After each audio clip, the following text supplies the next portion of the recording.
I shouldn't be alive to tell this story. That's what keeps me up at night. Not just the memories of what happened at Camp Clearwater, but the gnawing certainty that I wasn't meant to survive.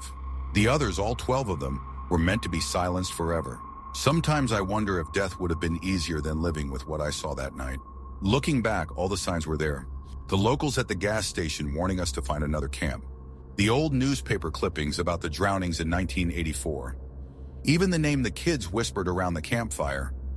Marcus Wade, the counselor who lost his mind after his son drowned on his watch.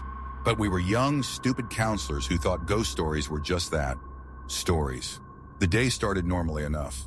We were preparing for the campers' arrival the next morning, getting the cabins ready, checking the boats, testing the emergency radios. Sarah and Mike were joking about the curse while cleaning life jackets by the dock. Tom and Jessica were setting up the archery range. The rest were scattered around the grounds doing final checks. I was in the mess hall organizing the kitchen supplies. The first scream came just after sunset.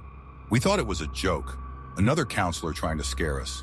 But then the power went out, and in the distance we could see a figure walking between the cabins, too tall to be one of us, moving with an unnatural lurching gait. Through the mess hall window, I watched in horror as the figure raised something that caught the moonlight. An old camp axe, its blade gleaming wet and dark. I tried calling for help, but the phones were dead. The emergency radios only produced static, punctuated by what sounded like a child crying. When I heard the mess hall door creak open, I hid inside the industrial freezer, pressing my hand over my mouth to muffle my breathing.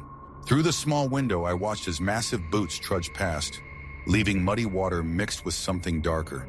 The sounds that followed will haunt me forever. The desperate running, the pleading, the sudden silences. One by one, my friends went quiet. Sarah's last words were a broken, "Please, no." Mike never got to finish his cry for help. The worst was Jessica. She almost made it to my hiding spot before the axe caught her. I watched, paralyzed, as her blood seeped under the freezer door. The killer took his time. He wasn't just murdering them, he was savoring it, arranging their bodies like some twisted art installation. Through the freezer window, I could see him positioning Tom's corpse on the mess hall table, placing a moldy life jacket across his chest. The same kind his son had worn, I would later learn. Hours passed. My fingers and toes went numb from the cold, but I didn't dare move. Eventually, dawn broke. The first rays of sunlight revealed what was left of my friends, and the message written in blood on the mess hall wall: "The lake claims all." When the police finally arrived, they found me still in the freezer, half frozen but alive. They never found Marcus Wade, though they searched the lake for days. They did find something else. The remains of his son, tangled in the weeds at the bottom of the lake, still wearing that rotting life jacket. The camp never reopened.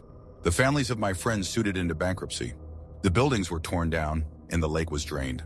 But sometimes when I drive past that empty lot, I swear I can see a figure standing among the weeds holding an axe, waiting.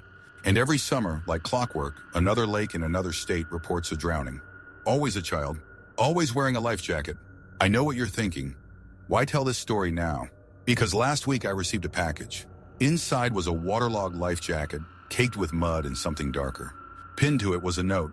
"You were supposed to join us in the lake. I'm packing my bags tonight. Running, though I know it won't help." Because the thing about death is, once it marks you, it doesn't let go. And somewhere out there, Marcus Wade is still walking, still carrying that axe, still making sure the lake claims what he believes it's owed. And I'm just living on borrowed time, waiting for the day I hear those heavy boots again, squelching with lake water and blood, coming to finish what was started that night at Camp Clearwater.